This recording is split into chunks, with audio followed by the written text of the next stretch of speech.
Hi everyone, Teresa Aker here from Success Diaries with Teresa Aker. It's my privilege today to introduce you to Bobby Butler. How you doing, Bobby?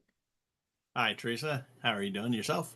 I am great. I'm so happy you're here today. So, Bobby, we have lots to talk about. I reached out because you're doing a lot of. Okay. I've recently just started into the actual professional acting realm, and it's taken off pretty well. This year, I'll be in a total of so far 7 feature films, which are one is filmed. Actually, 2 parts have been filmed so far. So I filmed one for Desert Fiends 2. Oh, That was in Las Vegas. So I filmed my parts down there.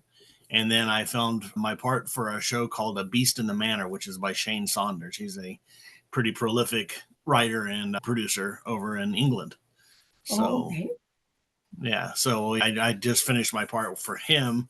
I'm actually going to be in another movie with him. He's got a movie coming out called Kill Katrina Kill, which is an action along the lines of Taken, and I'll be playing alongside of James Duvall, who is one of my favorite actors from. Yeah, He played in Donnie Darko and some other movies. I'll actually be playing in the scene with him. I play a coroner or a mortician. very good. So that looks pretty fun. Yeah, and then I'm also doing some films with a talented couple by the name of Mandy and Anthony Camano, and they're from New York.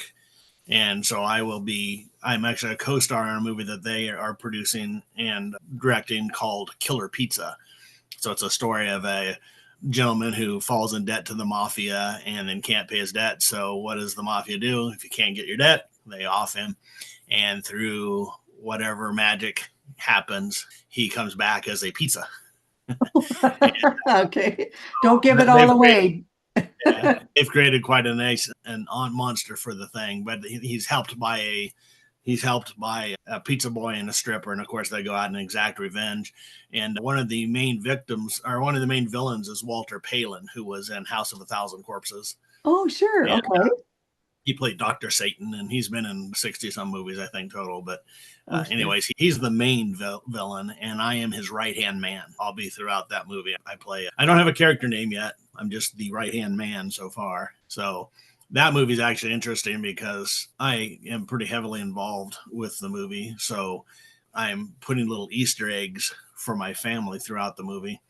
So, my dad will be his photo will be in the pizza parlor, Oh, I and love that. yeah, and then my oldest boy, his photo will be in the police station as a missing person. That's my oldest son. My grandson is playing the part of a YouTuber or TikToker type influencer that'll be in one of the scenes. I The can't believe you have primary a grandson, Bobby. You look so young. I do. I have a dozen grandchildren. Oh So my, congratulations. thank you. I want to, before you go further, I want to mention that you're retired from the Army. I want to thank you for your service, Bobby. Yeah. Yeah. I am retired from the military. I'm back as a civilian. I tried to retire life for about 10 months, and that was not my jam. Okay. So I work full time now. In addition to doing the acting, is kind of my holidays, my days off. Oh, So sure. I understand that. I think working is important and it just gives you such a fulfillment. You're doing this on the side, but you're doing so well at it. So tell us how you got into acting in the first place.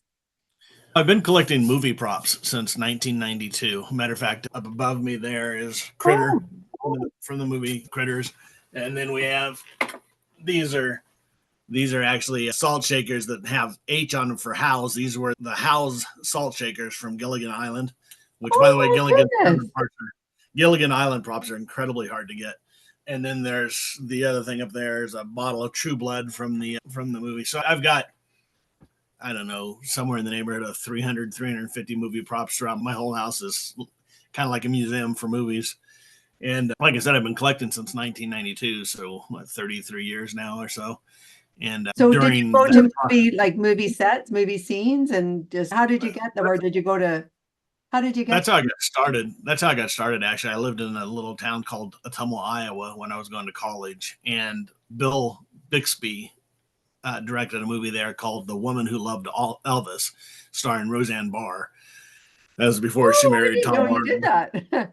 Yeah, yeah, and that was before she married Tom Arnold. But interestingly enough, Chris Arnold is Tom Arnold's little brother. He and I grew up together, so I Oh, for for a long time. But anyways, they were filming the movie right there, just down the street from my house. I had been watching a lot of things that they were doing. And I noticed this one item that Roseanne, the primary character, had been carrying around with her all the time. And it got discarded. They just threw things away when they left. And so I picked it up and I thought, well, this is neat. It's just little memorabilia from the movie.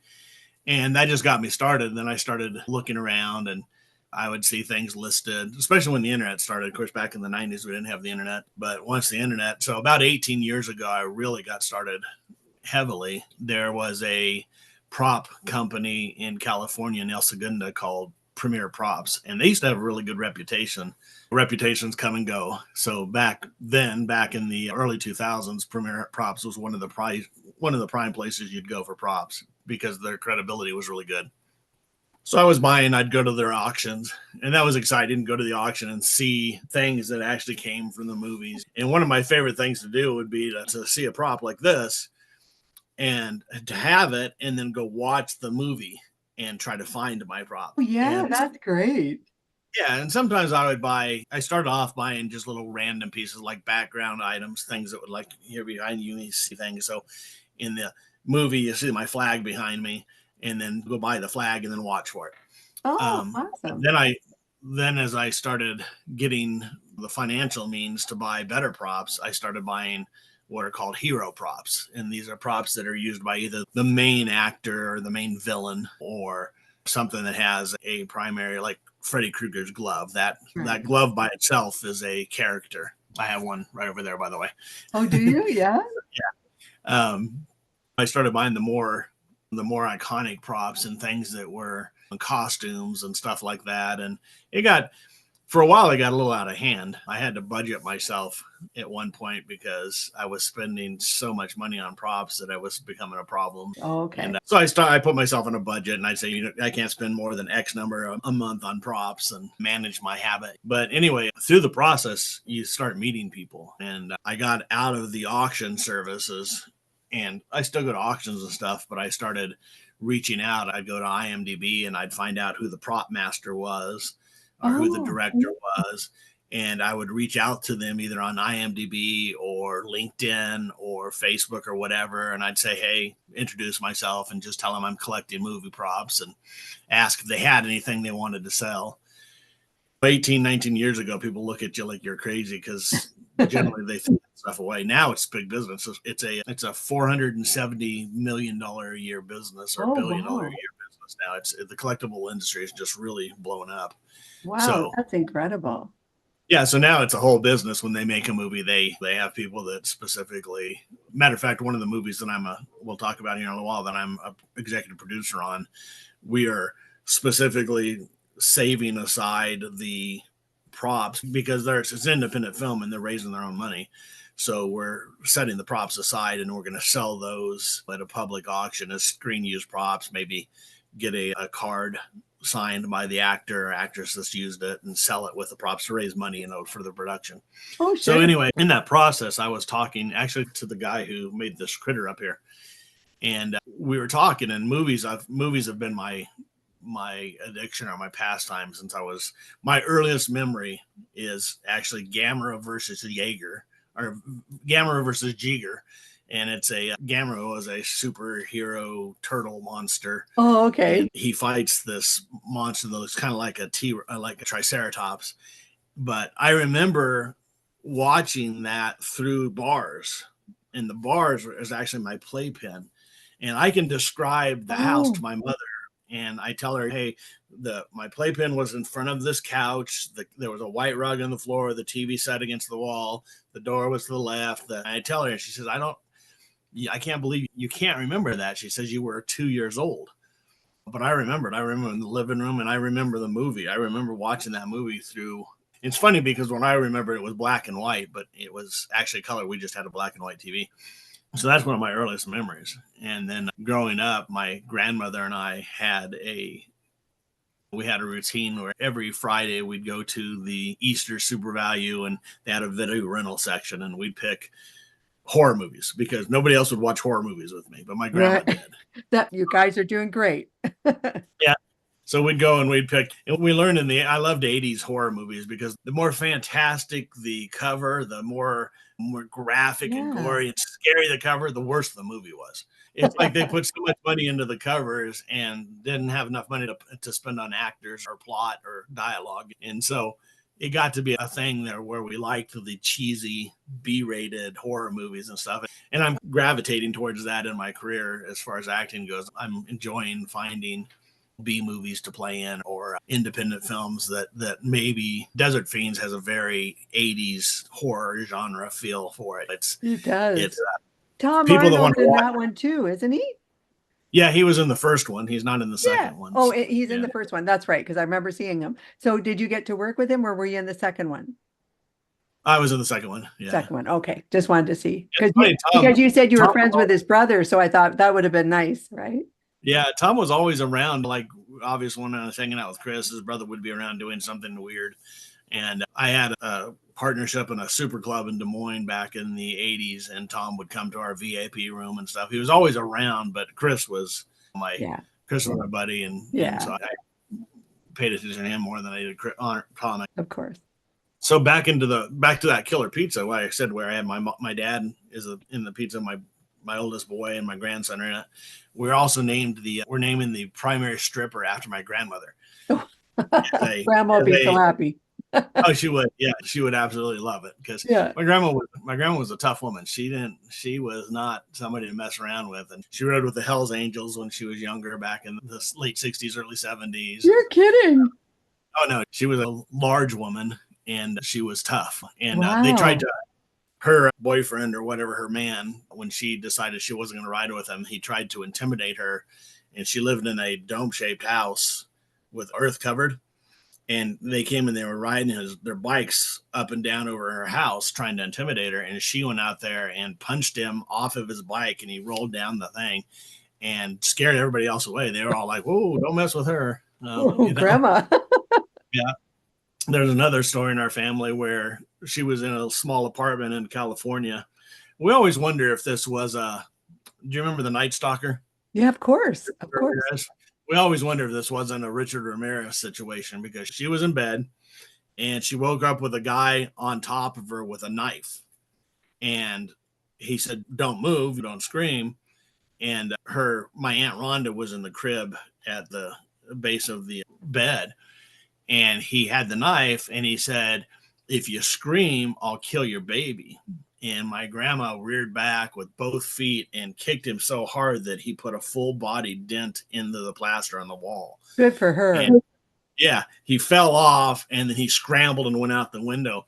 Good But for it's her. funny because it was during that time of Richard Ramirez and the Night Stalkers. We always wonder, did she kick Richard Right. Ramirez's ass? Oh my, But she I bet you she did. Good for her.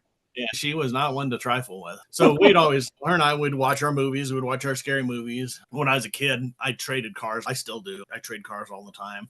And of course, I'd get crap from my parents. My dad, your truck was perfectly fine. Why are you trading your truck? You don't need that. It's a Camaro that, you can't haul stuff in your, always some kind of complaint about why it didn't make any sense to do it. But I take it to grandma, and then she'd run her finger down the fender and she'd look inside the car. And the first thing she'd say is, "Will it burn the tires?" And then we'd go out and we'd smoke the Go, tires. grandma. Yeah. And she was Okay. my go-to. That's fantastic. Honestly, what a nice family. And you've got them all involved now, the family that you have with you right now. That's a great experience for all of them too. And Oh, yeah. Bobby, I want to talk about your movie now. So do you have a trailer for any of these right now that you're doing? So the only one that's out right now, as far as the trailer goes, they just put a trailer out for Desert Fiends 2, but I'm not in this first trailer yet. Oh, okay. That's I'm fair. hoping that the second trailer comes out. Maybe I'm in it. Beast in the Manor. I heard that he's getting ready to do the trailer. All the other ones are pre-filming. So we film July 12th. I will film Kill Katrina Kill. Boredom and Bloodshed is supposed to be filming sometime in end of this month or maybe the first of next month.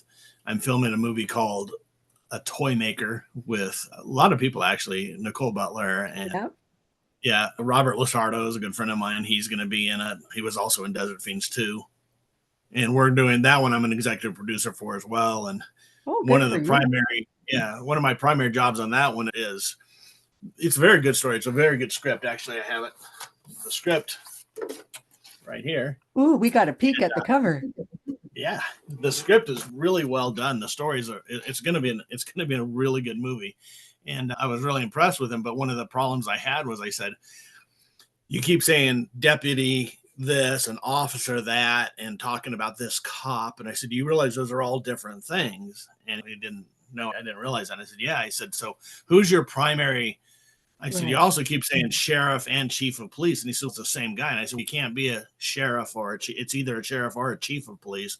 I said, because they either run a sheriff's department or they are the chief The over a police. police department.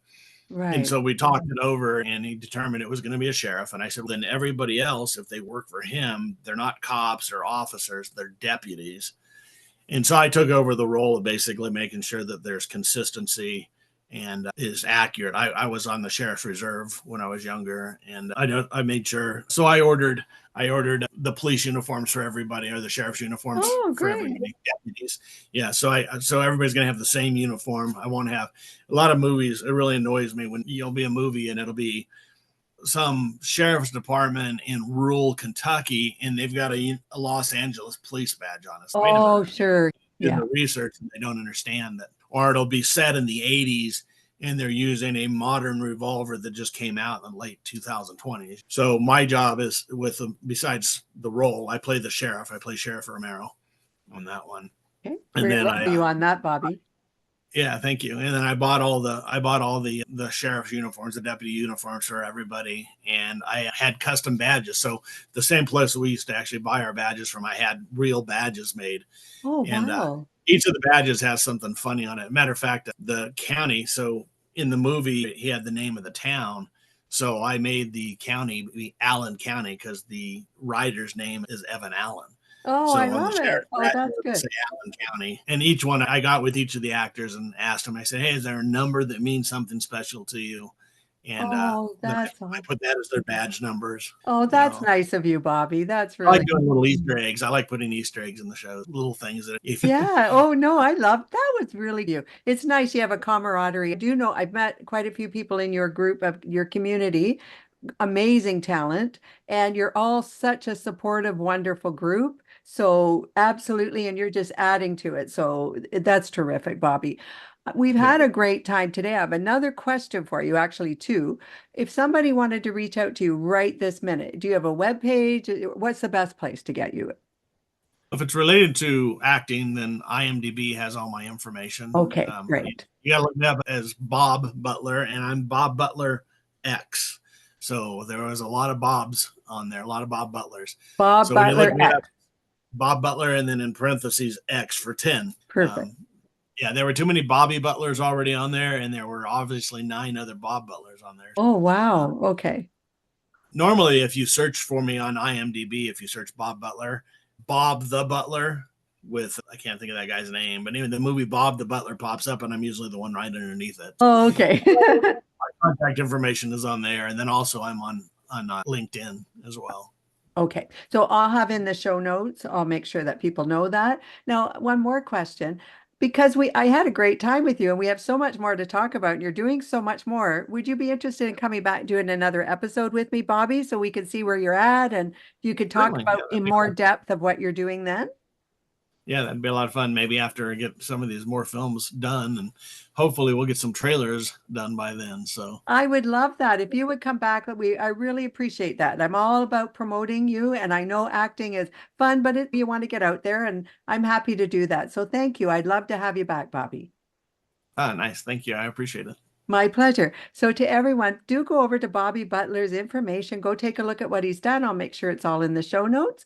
My name is Teresa Aker from Success Diaries with Teresa Aker. Please subscribe to my channel. I truly appreciate that. You have a great day, and I look forward to talking to you all very soon. Bye.